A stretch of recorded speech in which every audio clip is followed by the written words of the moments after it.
भाईचारे के इस जहर ने हम सबको खत्म करके रख दिया है। आप यदि सोचते हैं कि अभी तो ये बांग्लादेश में हो रहा है और भारत में ऐसा नहीं होगा, हम सब सुरक्षित हैं, तो ये आप सबका भ्रम है। बांग्लादेश कभी भारत का हिस्सा हुआ करता था। 1971 में जब बांग्लादेश में भुखमरी हुई, जब बांग्लादेश भारत से अलग हुआ, वहां पर रोटी नहीं थी। मुसलमान वहां के दो दो रोटी के लिए मोहताज हो रहे थे। तो ढाका में जो इस्कॉन मंदिर था, वहां के पुजारियों ने, इस्कॉन के लोगों ने न्यूयॉर्क में अपने कार्यक्रम करके कई लाख मिलियन डॉलर रुपया इकट्ठा किया और वहां बांग्लादेश में लाकर के मुस्लिम जो वहां के वासी थे उनको खाना खिलाया। लेकिन जब विद्रोह हुआ तो सबसे पहले इस्कॉन मंदिर को टारगेट बनाया गया और जगन्नाथ की मूर्तियों में आग लगा दी गई, मंदिरों में आग लगा दी गई, सारे पुजारियों को, सारे इस्कॉन के लोगों को जला करके जिंदा राख कर दिया गया।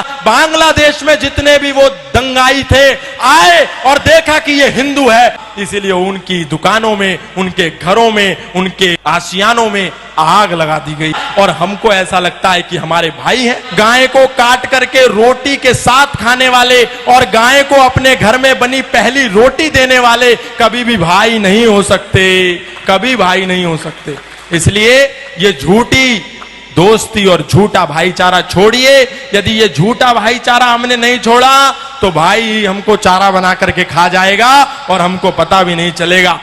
अरे हम ही तो कह रहे हैं सर्वे भवन्तु सुखिनः, सर्वे सन्तु निरामया, सर्वे भद्राणि पश्यन्तु मा कश्चित् दुःख भाग् भवेत्। हमारे मंदिरों से ही तो आवाज आती है, इंद्रम वर्धन्तु अप्तुरा कृण्वन्तो विश्वमार्यम अपाघ्नन्तो रावणा। लेकिन आपको ऐसा लगता है कि जैसे ये सनातन धर्म के मंच संपूर्ण विश्व के कल्याण की मांग करते हैं, शायद उनकी मस्जिदों से, शायद उनके मदरसों से भी इसी कल्याण की मांग की जाती होगी। क्योंकि आपको समझ में नहीं आता, जो दिन में 5 समय आवाज आती है, ला इलाहा इल्लल्लाह मुहम्मदुर रसूलुल्लाह अशहदु अल्ला इलाहा इल्लल्लाह हुवा अशहदु अन मुहम्मदन अब्दुहु व रसूलुहु। उसका मतलब क्या है? इसका मतलब है कि इस दुनिया में अल्लाह के सिवा कोई इबादत करने योग्य नहीं है और मोहम्मद के सिवा उसका कोई रसूल नहीं है। इसीलिए यदि हम अल्लाह के सिवा यदि किसी की पूजा करते हैं तो हम काफिर हैं, हम मुशरिक हैं, हम नापाक हैं और हम वाजिबुल कत्ल हैं। यदि कोई दिखे जो अल्लाह के सिवा किसी की इबादत करता हो तो उसका कत्ल कर दो, उसका प्रतिकार करो, उस पर पत्थर बरसाओ। और यही होता है जब मर्यादा पुरुषोत्तम श्री राम की शोभा यात्रा लेकर के हम सड़कों से निकलते हैं तो अचानक से मस्जिदों के ऊपर से पत्थरबारी होने लगती है, ऊपर से कांच की बोतलें फेंक दी जाती हैं। इसका तात्पर्य क्या है? हमको लगता है अचानक कैसे हुआ? अचानक नहीं हुआ। आपको तो दिन में 5 बार चेतावनी दी जा रही थी, आप ही नहीं सुन रहे थे। आपको लगता था कि जो हमारी गीता में लिखा है, कई तो ऐसे भी महाज्ञानी हैं जो कहते हैं जो गीता में लिखा है वही कुरान में लिखा है, वही बाइबल में लिखा है। और यही कहते कहते आज हमारे सनातनियों को 10 राज्यों में अल्पसंख्य कर दिया गया। हमारे दिल्ली से 100 किलोमीटर भी दूर नहीं है नूह और मेवात, वहां लोगों की दुकानों को नाम देख देख करके आग के सुपुर्द कर दिया गया, आग लगा दी गई पूरे मोहल्ले में। और ये आगजनी जो आज बांग्लादेश में हो रही है, ऐसी आगजनी प्रत्येक दिन भारत के कई राज्यों में होती है, लेकिन हम सो रहे हैं। हम जय जय श्री राम, जय जय श्री राधे, जय जय श्री कृष्णा के नारे लगाते हैं, लेकिन कभी नहीं देखते कि मर्यादा पुरुषोत्तम श्री राम ने एक महिला के सम्मान के लिए 7 समुंदर पार जाकर के दुनिया का सबसे बड़ा सेतु बना करके 50 किलोमीटर का सेतु बांध करके उस अत्याचारी, उस पापी को मारा।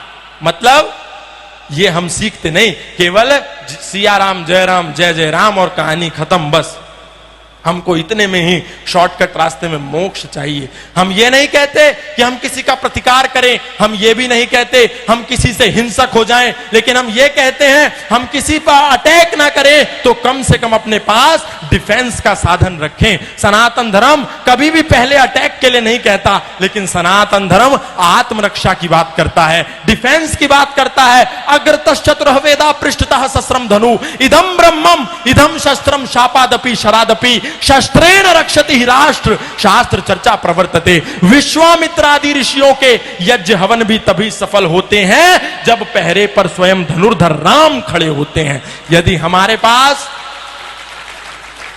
शस्त्र और शास्त्र नहीं होगा तो हमारा कल्याण 10 सालों में हो जाएगा, ये आप मान करके चलिए। आज सनातनियों ने अपने शस्त्रों को भी कोने में फेंक दिया और शास्त्रों में भी दूर हो गए, बोले बस इनको तो लाल कपड़े में रखेगा। नहीं, राम वही जो मर्यादाओं की परिभाषा बने रहे, राम वही जो भारत भू की अंतिम आशा बने रहे। अरे जिसने राजमहल के वैभव को सन्यासी बना दिया, जिसने खुद को राजा से हंसकर वनवासी बना दिया, माना उसकी जन्मभूमि मुद्दे पर हर काम जरूरी है, मगर अयोध्या से पहले हर दिल में राम जरूरी है, मगर अयोध्या से पहले।